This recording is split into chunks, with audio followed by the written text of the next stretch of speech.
Channel NEET biology unplug. आज हम करने जा रहे हैं टर्मिनोलॉजी का लेक्चर 2। ऑलरेडी हमने लेक्चर 1 में बात करी हुई है terminology related to morphology of flowering plant. अगर अभी तक आपने नहीं देखा है तो आप जाओ देखो, और अभी तक अगर आपने चैनल को सब्सक्राइब नहीं किया है तो please subscribe to my channel and try to share as much as you can. ठीक है, तो आज हम क्या करेंगे, आज हम पढ़ेंगे terms related to a very important chapter that is biotechnology.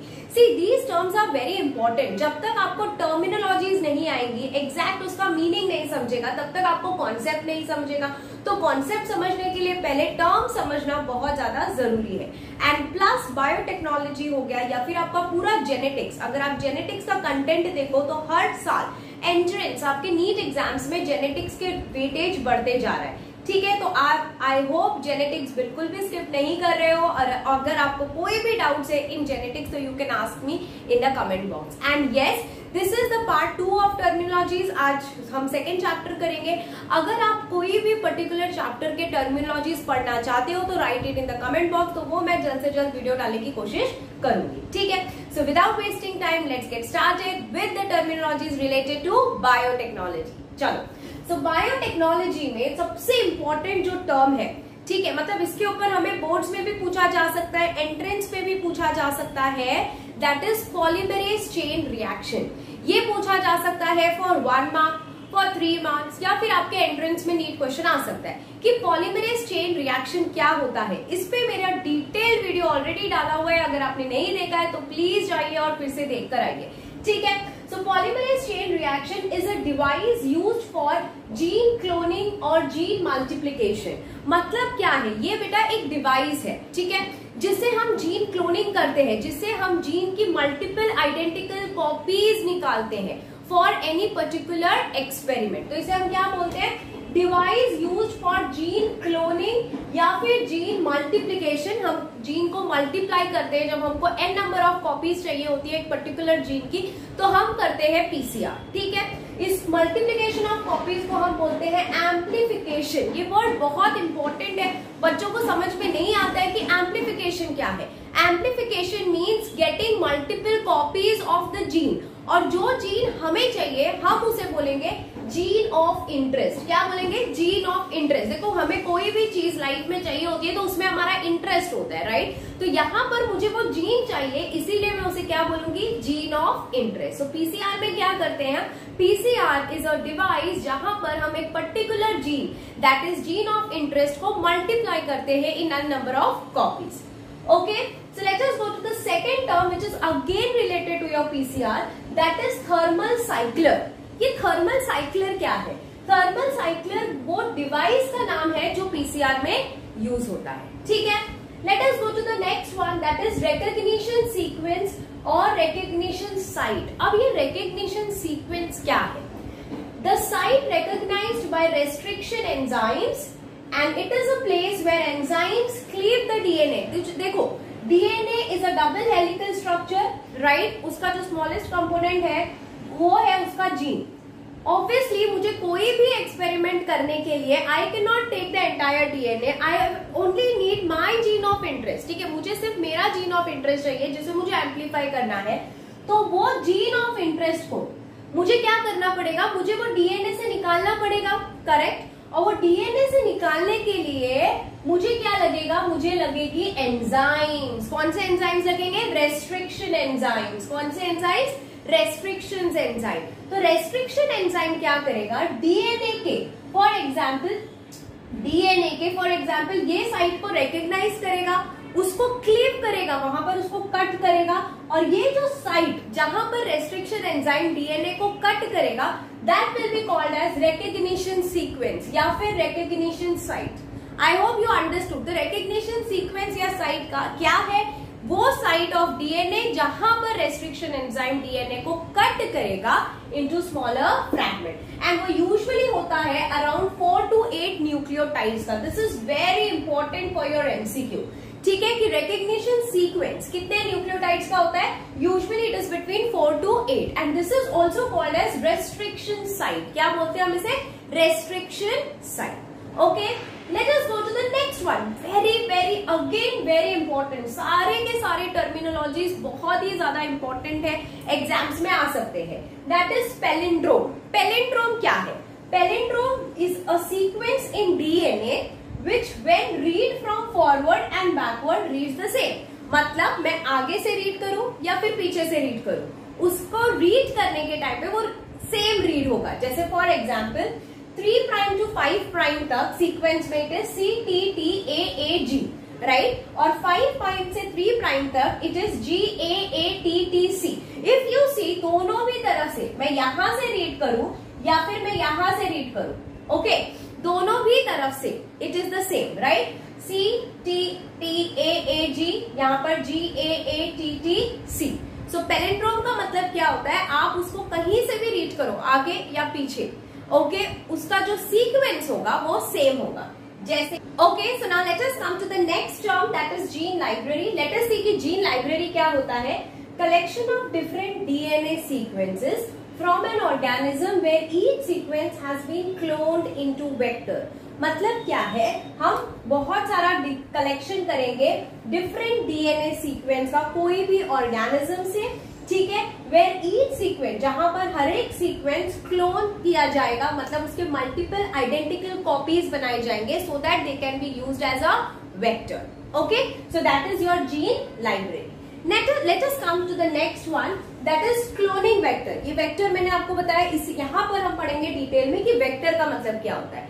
Cloning vector, जिसको हम व्हीकल डीएनए भी बोलते हैं। आपको कहीं भी जाना होता है, लाइक आपको मॉल जाना होता है, शॉपिंग जाना होता है, ऑफिस जाना होता है, कहीं पे भी जाना होता है, we have to take a vehicle, right. हमें कोई ना कोई एक व्हीकल का साधन लेना पड़ता है, हम टैक्सी लेंगे या फिर हम ऑटो लेंगे, राइट। तो वैसे ही जब मुझे पीसीआर करना होता है तो मुझे रिक्वायरमेंट है एक वेक्टर की, that I can call it as taxi. That is my gene taxi, जो मेरा एक पार्ट ऑफ डीएनए को ई कोलाई के अंदर, that is my competent host के अंदर लेकर जाएगा। Let us see what is it. Cloning vector या फिर व्हीकल डीएनए, ये वो डीएनए मॉलिक्यूल है that carry a foreign DNA segment and replicates inside the host cell. मतलब they act like a taxi. वो क्या करेंगे? होस्ट सेल उनका डेस्टिनेशन है, बिकॉज उनको वो चीज होस्ट सेल तक पहुंचानी है, तो होस्ट सेल को मैं बोलूंगी डेस्टिनेशन। पिकअप पॉइंट उसका बेटा क्या होगा? पिकअप पॉइंट होगा फॉरेन डीएनए। मतलब उसे फॉरेन डीएनए को लेकर कहाँ डालना है? उसको डालना है होस्ट सेल में, ठीक है। तो जब कोई भी चीज मुझे कहीं और पे डालनी है तो मुझे एक चाहिए I require a medium for that, and that medium over here is called as cloning vector. तो क्लोनिंग वेक्टर एक डीएनए ही है, वो क्या करेगा? वो फॉरेन डीएनए, मतलब मेरा जीन ऑफ इंटरेस्ट, उसको डालेगा कहां पर? होस्ट सेल में, ठीक है। I hope you are getting it what is cloning vector. Okay, it is a vector which is it is a DNA vector, it is a DNA sequence only, जो क्या करेगा? जो आपका जीन ऑफ इंटरेस्ट को लेकर जाएगा competent host, that is your host cell के पास। अब यहाँ पर जो कॉमन क्लोनिंग वेक्टर्स होते हैं वो होते हैं या फिर प्लाज्मिड्स या फिर बैक्टीरियोफेजेस। सो प्लाज्मिड्स में again the common example is PBr322, TUC and TI plasmid. ये सब MCQ में आता है, ठीक है। You have to know each and every name. And bacteriophage में the most common one is lambda या फिर आपका M13 फेज, ठीक है। So I hope you are clear with what is cloning vector. बेटा ये व्हीकल है, आप इसे टैक्सी बोल सकते हो, जो आपका फॉरेन सेगमेंट ऑफ डीएनए, मतलब आपका जो जीन ऑफ इंटरेस्ट है, उसको लेकर जाएगा आपके होस्ट सेल के पास। अब आ जाते हैं प्लाज्मिड। हमें पता है कि plasmid is a cloning vector, correct. तो ये क्या है? These are the vectors used in rDNA technology, that is recombinant DNA technology and replicates in E coli. rDNA technology क्या होती है? जो मेरा प्लाज्मिड है, if this is my plasmid, ठीक है, जब मैं उसमें जीन ऑफ इंटरेस्ट इंसर्ट करती हूँ, this is my gene of interest और ये मेरा प्लाज्मिड है, ओके। फॉर एग्जाम्पल ये PBr322 है और ये मेरा जीन ऑफ इंटरेस्ट है। तो जब ये बन जाता है एक रिकॉम्बिनेंट डीएनए, ठीक है। सो रिकॉम्बिनेंट डीएनए ये जाता है मेरे होस्ट सेल के पास और यहाँ पर ये करता है रेप्लिकेट, तो उसको बोलते हैं हम लोग plasmid vector. So plasmid vector for plant is your agrobacterium tumefaciens, very very important, ठीक है, याद रखो कि प्लाज्मिक वेक्टर प्लांट का कौन सा है, एग्रोबैक्टीरियम ट्यूमिफेशियंस। सो प्लाज्मिड के बारे में क्या याद रखना है, ये क्लोनिंग वेक्टर है जो रिकॉम्बिनेंट डीएनए टेक्नोलॉजी में यूज होता है, और प्लांट का कौन है, agrobacterium tumefaciens. Let us come to the next terminology, that is competent host. ठीक है, मुझे ये सब कुछ करना है कहां पर डालने के लिए, होस्ट सेल में डालने के लिए, तो इसीलिए मैंने होस्ट को बोला कॉम्पिटेंट होस्ट या फिर क्लोनिंग ऑर्गेनिज्म, जहां पर मुझे मल्टीपल कॉपीज क्लोन करने हैं। ठीक है, so these are used for cloning. Example क्या है, bacillus haemophilus, H. pylori and E. coli. So these are the three most common host cells where we are going to do this rDNA technology.